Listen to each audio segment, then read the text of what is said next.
মহিলাদের আত্মরক্ষার ক্ষেত্রে ক্যারাটে খুবই গুরুত্বপূর্ণ বিষয়, সেটা আপনারা অনেকেই জানি, অনেকে মানে আমরা সবাই জানি।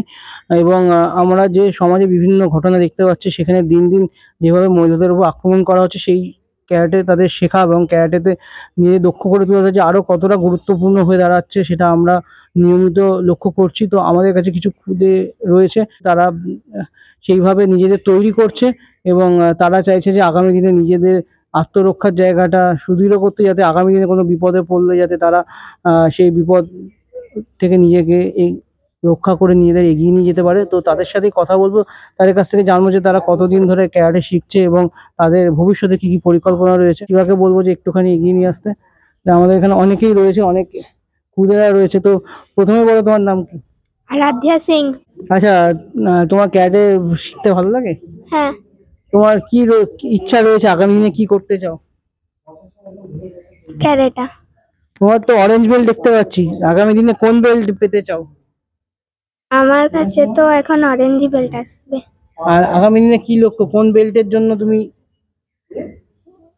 কোন বেল্ট পাওয়ার লক্ষ্য রয়েছে? ব্ল্যাক। আচ্ছা, তুমি সামনে একটু চলে আসো। হুম। তোমার নাম বলো। আমার নাম জিয়া পারভিন। আচ্ছা, তুমি কতদিন শিখছো এখানে ক্যারাটে? আমি প্রায় 2 বছর হলো শিখছি। আচ্ছা, যখন শুরুতে এসছিলে তখন একটা ভাবনা নিয়ে এসছিলে এবং 2 বছরের পর সেটা অনেকটা চেঞ্জ হয়েছে এবং 2 বছর নিজেকে অনেকটা উন্নতি করতে পেরেছে। তো 2 বছরে কি কি শিখলে?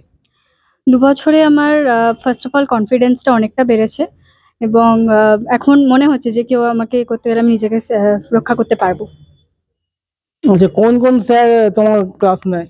আমার সেন্সেই সোমেন চ্যাটার্জি আমার ক্লাস নেন। তো যখন ধরো তুমি ক্যারাটে কিছু করছো বা কোনো কাজ করছো, সেক্ষেত্রে অনেক সময় হয় যে ক্যারাটে সবটা স্পোর্টসের ব্যাপার, অনেক সময় কিছু না হলে ডিমোটিভেট হয়ে যায় মানুষ। তো সেক্ষেত্রে স্যার কিভাবে তোমাকে গাইড করেন? স্যার আমাকে বলেন যে ডিমোটিভেট না হতে এবং আরও ভালো করে ব্যাপারটা বোঝান, যাতে আমার শিখতে আরও সুবিধা হয়, তাতে আমি আরও উন্নতিই হয় আমার। তো স্যারেরা অনেক ভালো করেই বোঝান তো সকল। আর লাস্ট একটা প্রশ্ন জিজ্ঞাসা করবো, যে এখন মহিলাদের আত্মরক্ষার ক্ষেত্রে ক্যারাটে তো খুব গুরুত্বপূর্ণ, যেটা আম, এখন আরো বেড়ে গেছে। সেভাবে সমাজে মহিলাদের উপর আক্রমণ করা হচ্ছে এবং তাদের নিজেদের আত্মরক্ষার জন্য ক্যারাটে গুরুত্বপূর্ণ। তো যারা যারা এখনো ক্যারাটেতে ভর্তি হয়নি বা যারা সেই ব্যাপারটা জানে না অনেকে, তো তাদের জন্য তুমি কি বলবে? তাদের জন্য আমি বলবো যে ক্যারাটেটা একদমই শেখা খুবই দরকার, স্পেশালি মেয়েদের জন্য। আগামী যা দিন আসছে সেটাতে এটা খুবই গুরুত্বপূর্ণ জিনিস। এখন তো অনেক স্কুলেও ক্যারাটেটা শেখায়, তো মেয়েদের ক্যারাটে শেখাটা খুবই দরকার। যারা এখনো শিখছে না তাদেরকে বলবো প্লিজ শিখতে এটা। আর তোমার তো ব্লু বেল্ট দেখতে পাচ্ছি, ব্ল্যাক বেল্ট তো নিশ্চয়ই সবার একটা লক্ষ্য থাকে। তোমারও মানে কতদিনের মধ্যে ব্ল্যাক বেল্ট তুমি অর্জন করতে চাও? আমার তো এখন আমি ক্লাস 8-এ পড়ছি, তো আগামী দিনে পড়াশোনার জন্য একটু চাপ পড়বে, তো যত তাড়াতাড়ি সম্ভব ভালো করে শিখে ক্যারাটে এটা ব্ল্যাক বেল্টটা পাওয়া আমার ইচ্ছা। আর সৌমেন স্যারের কাছে তো তুমি তো ক্লাস নিচ্ছ, তোমার কি ভবিষ্যতের লক্ষ্য রয়েছে সৌমেন স্যার তোমাদের যেভাবে শিখিয়েছে সেই রকম তুমি স্যারের ট্রেনিং নিয়ে তুমি এরকম আরো কিছু স্টুডেন্টদের শেখাতে এবং তাদেরকে অনুপ্রেরণা জগতে, যাতে তারাও ক্যারাটেটাকে একটা স্পোর্টস শুধু না, একটা জীবনের লড়াই হিসেবে নেয়? হ্যাঁ, স্যার যেভাবে ট্রেনিং করেন আমি সুযোগ পেলে অফকোর্স অন্য মেয়েদেরকেও সেটা শেখাবো এবং তাদেরকেও এটা আরো মোটিভেট করবো।